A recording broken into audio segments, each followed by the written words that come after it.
Bienvenidos a En Consulta con el Dr. Elmer Huerta, tu voz de la buena salud y tu fuente de información médica confiable. Un podcast en donde te alentaremos a vivir una vida más plena y saludable de la mano de los más recientes hallazgos médicos. Hola, bienvenidos a este nuevo episodio de En Consulta, tu podcast favorito de salud por CNN en español. Te saluda el Dr. Elmer Huerta y espero que estés bien. Este es el primer episodio sobre COVID-19 que tenemos para ustedes después de haber producido 368 más desde el comienzo de la pandemia en marzo del 2020 hasta septiembre del 2022. Con el levantamiento hecho por la Organización Mundial de la Salud el 5 de mayo del estado de emergencia de salud pública de interés internacional que se le había asignado a COVID-19 en enero del 2020, el mundo ha entrado tácitamente en la etapa de endemia de la infección. Eso significa que el SARS-CoV-2 estará por siempre con los seres humanos, pudiéndose presentar futuros brotes de COVID-19 dependiendo de ciertas condiciones relacionadas a las estaciones del año o a ciertas susceptibilidades de los seres humanos. El asunto es que, además de los cientos de millones de casos y millones de muertes que ha dejado la pandemia, el COVID-19 está dejando un legado que quedará también permanentemente en millones de personas afectadas. Las secuelas del llamado COVID largo o prolongado, el cual se define como la presencia de síntomas nuevos o recurrentes 30 días después de la infección. Tal como lo escuchamos en el episodio del 8 de febrero y del 18 de julio del 2022, las secuelas de COVID-19 empezaron al principio a ser reconocidas solo en pacientes que salían de los hospitales y unidades de cuidados intensivos después de una enfermedad grave. Obviamente se pensaba que esos síntomas, principalmente con tos persistente, malestar de cuerpo y debilidad generalizada, se debía al tiempo de hospitalización y a la gravedad de la enfermedad. Sin embargo, posteriormente, se empezó a observar que muchas personas que superaron un episodio de COVID-19 leve a moderado y que no necesitaron ser hospitalizadas, también empezaron a presentar síntomas persistentes semanas y meses después. Lamentablemente, debido a que la mayoría de los síntomas del COVID prolongado eran subjetivos y por lo tanto difíciles o imposibles de probar con exámenes auxiliares, muchos médicos no le dieron la importancia debida a los pacientes que se presentaban a sus consultorios con esos síntomas persistentes. Fue necesario que la organización Body Politic, un grupo de activistas británicos sin mayor formación científica, condujera una encuesta en línea en mayo del 2020 para demostrar que 640 personas que habían superado COVID-19 habían quedado afectadas con una serie de síntomas persistentes de difícil explicación. Posteriormente, el 1 de abril del 2021, la Oficina Nacional de Estadísticas del Reino Unido publicó el estudio más importante sobre el tema, demostrando que más de 1 millón de ciudadanos británicos estaban sufriendo de síntomas persistentes luego de haber pasado el COVID-19. Influenciado por esos estudios, el Dr. Francis Collins, director de los Institutos Nacionales de la Salud de Estados Unidos, lanzó en febrero del año 2021 la iniciativa nacional llamada RECOVER para estudiar el COVID persistente con una partida presupuestal de $1,15 mil millones durante 4 años. Pues la iniciativa acaba de publicar uno de sus primeros estudios el 25 de mayo pasado en la revista JAMA Network, con la idea de identificar los síntomas más representativos del COVID prolongado y ver la posibilidad de desarrollar una matriz que sirva de ayuda para que los médicos en el mundo puedan diagnosticar los casos de esa complicación. Los investigadores trataron de responderse 2 importantes preguntas científicas con respecto a los síntomas de COVID prolongado.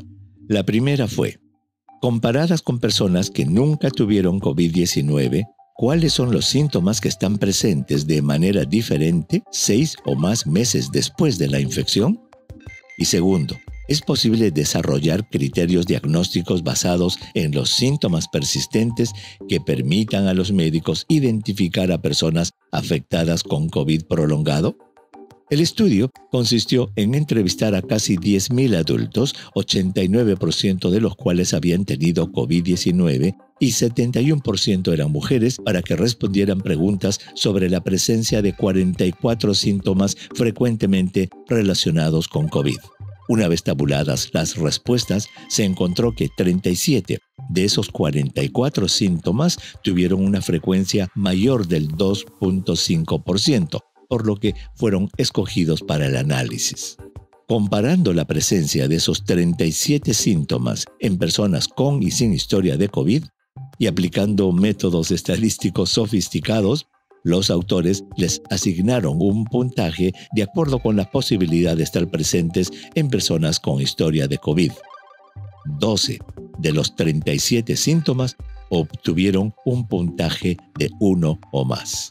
Los 12 síntomas que obtuvieron la más alta puntuación y cuya presencia podría ser, por tanto, indicativa de que una persona pueda sufrir de COVID prolongado fueron malestar de cuerpo después de un esfuerzo físico o mental, fatiga, mente nublada, mareos, síntomas gastrointestinales tales como sensación de estar lleno, vómitos después de comer, diarreas y dolor de vientre, palpitaciones del corazón, cambios en el deseo o la capacidad sexual, pérdida o cambio en el olfato o el gusto, sed, tos crónica, dolor en el pecho y movimientos anormales como temblores o sacudidas.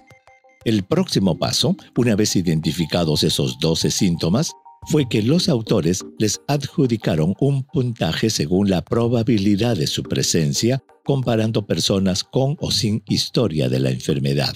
Por ejemplo, la pérdida del olfato o del gusto recibió un puntaje de 8 porque es realmente raro que se presente en personas que no han tenido COVID, mientras que el mareo, que es un síntoma muy común y puede estar presente en una persona con o sin historia de COVID, solo recibió un punto.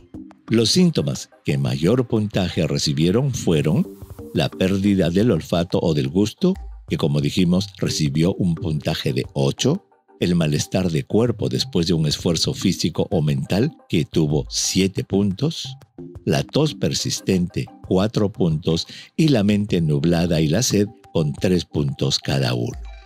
Para hacer el diagnóstico de COVID prolongado, los investigadores establecieron un umbral de 12 puntos o más para la suma de los puntajes de cada síntoma individual. Por ejemplo, una persona que se presenta a la consulta con pérdida del olfato de 8 puntos, con tos persistente de 4 puntos y sed constante de 3 puntos, suma 15 puntos.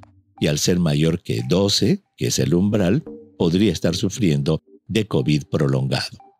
Lo interesante de este modelo es que esos síntomas no representan los síntomas más graves o frecuentes, sino aquellos cuya presencia, de una manera ponderada, pueden orientar al diagnóstico de COVID prolongado. En otras palabras, son aquellos síntomas que en conjunto son más probables que se encuentren en personas que han tenido COVID que en personas que no lo han tenido. Como información general, este método de otorgar valor a una serie de síntomas para hacer un diagnóstico es usado por los médicos para hacer el diagnóstico del lupus eritematoso y otros trastornos autoinmunes. El estudio reveló también algunos hechos importantes, por ejemplo, que la posibilidad de tener COVID prolongado era mayor si el paciente se infectó antes de la llegada de la variante Ómicron. Al respecto, aproximadamente el 35% de las personas infectadas antes de Ómicron cumplieron con la definición de COVID prolongado, comparado con solo el 10% de los voluntarios infectados con Ómicron o sus subvariantes. También se encontró que la posibilidad de desarrollar COVID prolongado fue mayor si la persona tuvo más de una infección y si la infección fue lo suficientemente grave como para hospitalizarse. Y un hecho muy importante es que el estudio demostró, al igual que un estudio italiano publicado en JAMA el 1 de julio del 2022, que las personas tuvieron menor probabilidad de tener COVID prolongado si habían sido vacunadas, lo cual refuerza estar al día con la vacunación, una decisión que todos podemos tomar para evitar este problema en el futuro.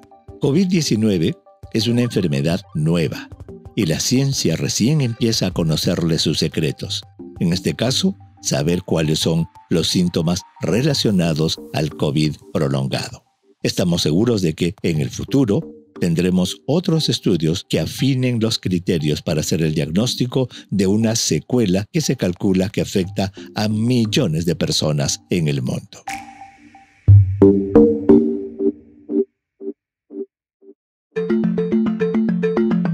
Abrimos el consultorio. ¿Qué preguntas tienes? El Dr. Huerta te responde. Un oyente pregunta: ¿es cierto o es un mito que las emociones o sentimientos mal canalizados causan enfermedades? Es una muy buena pregunta. Algunos trastornos de la salud mental, entre ellos la depresión y la ansiedad, son capaces de causar síntomas físicos en el cuerpo de las personas afectadas, los cuales se agrupan bajo el nombre de trastornos de síntomas somáticos. No se sabe por qué una persona desarrolla síntomas psicosomáticos. Es posible que exista una mayor sensibilidad al dolor por razones genéticas o que la persona perciba o interprete los síntomas de cierta enfermedad de una forma diferente o tenga dificultad para procesar sus emociones, haciendo que los síntomas físicos se conviertan en el centro de atención en lugar de los problemas emocionales. Y por último, que tenga comportamientos aprendidos en los que haya obtenido atención u otros beneficios al tener una enfermedad. Lo importante es buscar siempre ayuda de un profesional de salud mental que pueda resolver el problema de salud mental de fondo. De no resolverse este a tiempo, los síntomas psicosomáticos pueden ser muy discapacitantes. Eso es todo por hoy. Los espero la próxima semana. Chao. Gracias por escuchar En Consulta con el Dr. Elmer Huerta, tu voz de la buena salud y tu fuente de información médica confiable. Recuerda suscribirte en tu app de podcast favorita. Puedes enviar tus preguntas al Dr. Huerta en Twitter, a @Dr. Huerta. Y para conocer lo último en temas de salud, visita cnne.com. Este podcast es producido por el equipo digital de CNN en español.